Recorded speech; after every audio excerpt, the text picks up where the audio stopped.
Everyone, it's Sue Plumb here, and today I am here to talk to you about this layout. Now, this layout was created using my January 2022 kit from Hip Kit Club. You may have seen that I have already shared a couple of layouts using this kit. I'm loving using this kit. The colors are great. It's lots of fun to play with. I've also been using this little, well, it's my own crafted add-on kit. I've done a bit of stash diving so that I can bust through a few extra supplies. So I've been keeping that on my desk and adding things to it as I've been going along and using some things up in conjunction with the main kit. So, getting back to this layout. Now, normally this is the part where I would say I'm here to share a scrapbook process video with you. But today I am here to talk to you about when shit goes wrong. So I set up to create this layout. I set my camera to film me while I created this layout. I filmed myself creating this layout. I went to edit the video and apparently something has gone wrong and the file is corrupted and I am unable to edit my process video. Fortunately though, I did create it in two parts. I actually had to stop the video in the middle to deal with my kids and get them some afternoon tea and stuff. So the second part of the video actually isn't corrupted, so I will put that on here after this, but I'm going to talk you through what I did up until that point, so that if you do want to continue and watch through the rest of the process video and listen to me ramble on, by all means. So the premise for this layout was that I wanted to use a layout that I had actually created previously as the basis of this design. Now, the layout that I chose to use was this one, and also this one, and they were actually created for an online class that I designed almost 2 years ago. I think it might have been April 2020 for Scrapping Clearly, which is a store here in Australia. Now, I did create a process video for that, which is already on my channel, and I will put a link to that there. Now, this class I also wrote up some written instructions for. So if you are the sort of person who doesn't like to learn just by watching along and you prefer written instructions with measurements and things, there are measurements and everything available for the base pieces of this layout. You can download those and print them out and follow along at your heart's desire. But anyway, I'll give you a quick run through of what I've done here. So I started off with my white cardstock here, and I just added some watercolor. You can see it's quite subtle here and here, and it's also down here. Now, the way that I did that was I was using my Distress Oxide, and the color that I used there is Tumbled Glass. And all I did was swipe that on my messy mat, add a few spritzes of water. I mixed it up with my finger, and then I laid my cardstock over the top like that, just to pick up the color. Once I had that color down on the background, I used this Distress Oxide, which is Seedless Preserves, mixed up a little bit with some water and used a small paintbrush just to add some splatters. I'm hoping you can see those little colored splatters there. So that was it for the Distress Oxides on the background. The next step that I did was I added some really subtle stamping. Now you may be able to see the stamping poking out from under here. You can see this, and under here and up here. So basically I stamped over the same areas where I had applied the color using the Distress Oxide.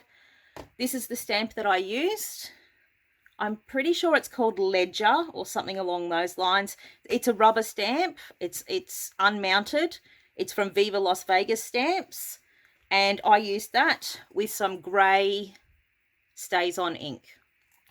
So that was it. That was it. Other than the little splatters that I did at the end. But you'll see that in the other part of the process video. So that was my basic premise for the background. Now, for all of these pattern papers, as I said, they all came from my hip kit. So there are 1, 2, 3 pieces of patterned paper layered there. I've also got a paper doily, and I've also used one of the fringes from the kit as well, where I've cut off some bits and tucked them underneath. Now, the basic premise for how all of those pieces go together are included in the class that I've done, because basically I wanted to test myself and see if something that I had designed previously would stand the test of time, which is about 2 years, and work for me again today. So I found out that it did. The other thing that you will need to do is I added these rips that you can see in the cardstock here, which I use my tiny attacher to staple down, and then I've just tucked a bit of patterned paper in behind. So I've done one at the top and one at the bottom. Now, the idea for the placement of these is that it creates that flow. So you can see the flow, you can see where the embellishments are. The flow comes down through the photo and ends here. So here's your start point, here's your end point, and of course it pulls the viewer's eye down through the focal point of the page, which is that adorable photo of my boys when they were in Kindy. So that's basically it. I'll put links above, but I'll also put the links below if you want to go back and watch that video for my free class, or download the instructions, or whatever you want to do. Otherwise, I'm going to leave you at this point. I'm going to flick over to what I have left of my process video, and I'll talk you through the other little bits and pieces that I did. So I hope you enjoy, and there you go. That's me keeping it real. Like I said, sometimes shit goes wrong and there's nothing that we can do about it, but hey, you just deal with it and move on, right? Thanks so much for stopping by today. I'm going to flick you over to the video now. If you're not already a subscriber of my channel, please hit the subscribe button. If you are already a subscriber of my channel, thank you so much for being here. I really appreciate you all and hope you enjoy. Okay, so if you're continuing on with me, thanks so much for hanging in there. Here we go. So we're up to where I spoke about in the previous section of this video. I've got the background done. I've got those pattern papers down. I've got my doily. I've got the fringing.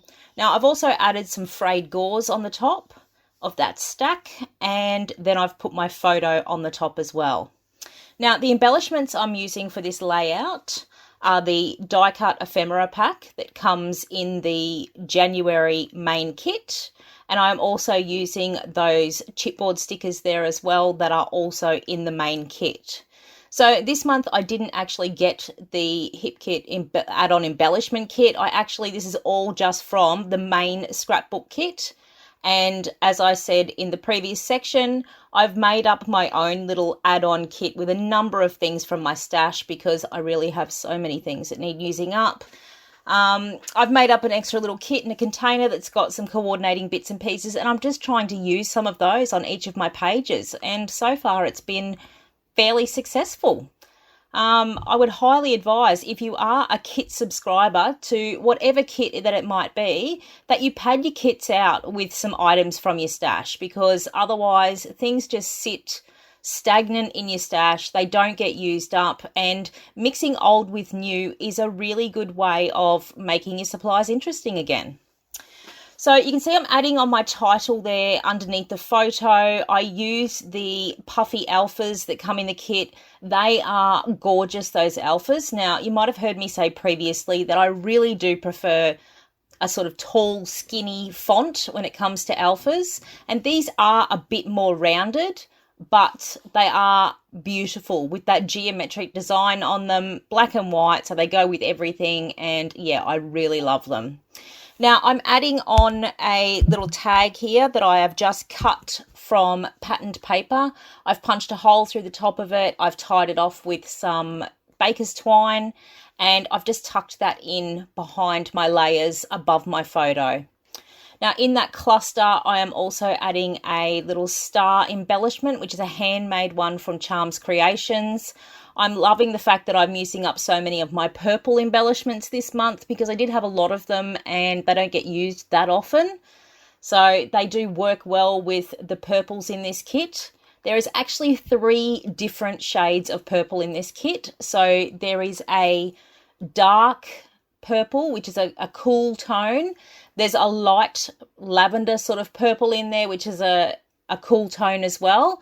But then there's a mid purple in it as well. And you can see that on that pattern paper in that rip at the top of the page there, which actually is it's a warm purple. So whatever you've got in your stash, purple wise, is going to work with this because it has warm purple and cool purple. And as I've said before, purple is one of those magic colours that has the ability to be either warm or cool. So yeah, a great chance to get some purple things used up. So on top of that purple star embellishment, I've actually put a flare button there. That's a Cocoa Vanilla Studio one. It's got a little camera on it. The colours on it were just perfect for this, and the fact that it's about their Kindy photo, I thought, yes, a camera flare would work really well. I've added on some pieces of torn washi tape. I absolutely love that washi tape. It's one of my favorites, and the fact that it coordinates perfectly with this kit, it was like it was meant to be. It's got that little foiled print on it with the little crosses, so I just tore up a few pieces and stuck them around the page. I am adding on some of these little butterfly embellishments. Now, they're made from the same material as sequins, and initially I did try to stick them on with my Scotch tacky glue, but it just didn't have enough hold. So I switched over to my Helmer 450, which will pretty much stick anything to the page. Love it. So I've placed 3 of those on the page. Again, that's something that I found in my stash. Here's something else. I had this bag of wood veneer, so I pulled out some stars. Now, I didn't want to put them on the page just plain like they are in their natural state. I did want to alter them. So you can see that I went off and found a Posca pen, which is a paint pen, an acrylic paint pen. And I find that this is a really quick and easy way to alter wood veneer with paint. You don't have to get a brush out, you don't have to get a tube out, you don't have to get anything messy out. You can just colour them straight in, straight over the top of the raw wood veneer with the Posca paint pens, and they give you a really great result. So if you don't have any paint pens in your stash and you do like altering things, I highly recommend you get some. So yes, I coloured in my little stars there, just let them, a couple of them I went over twice because that paint pen there is starting to run out. So the paint was a little bit thin at the end. So I did go over them twice just to make sure that they had good even coverage of the paint. I'm going to add those wood veneer stars on the page, and I'm sort of adding them so that they cascade down the page. I chose to add these wood veneer stars simply because they worked well with the fact that I already had the handmade star on the page. So all of that was keeping my theming going well. Now, I didn't mention that with my page title there, which actually reads Kindy Photo, that second word photo, I used some Pink Fresh alpha stickers that I had in my stash. They're actually a navy colour. They look a little bit purple under that light, but they're actually a navy, and they tied in really well with that bit of fringing with the navy colour on it there. So once I had the wood veneer stars down, I went in with some enamel dots. Now, I'm running out of tiny enamel dots on these sheets. I'm getting down to the big sizes, so I'm going to have to figure out what I can do with the big size enamel dots. If you have any tips or tricks, because I don't like them to be too prominent on the page, I just like them to look like a little scattered detail. Do you love the big enamel dots, or do you prefer the tiny ones like me? Let me know. I added on a doodle border just using a purple fine felt tip pen, and the final thing I am doing to this page is adding on some splatters using a navy colour shine mist from Heidi Swap. So that just tied in the darker colours that I had in a couple of the embellishments there, and that was it. If you made it to the end, thanks so much for sticking with me. I really appreciate it. If you have any questions, put them in the comments below and I'll get back to you as soon as possible. Thanks for watching. Bye.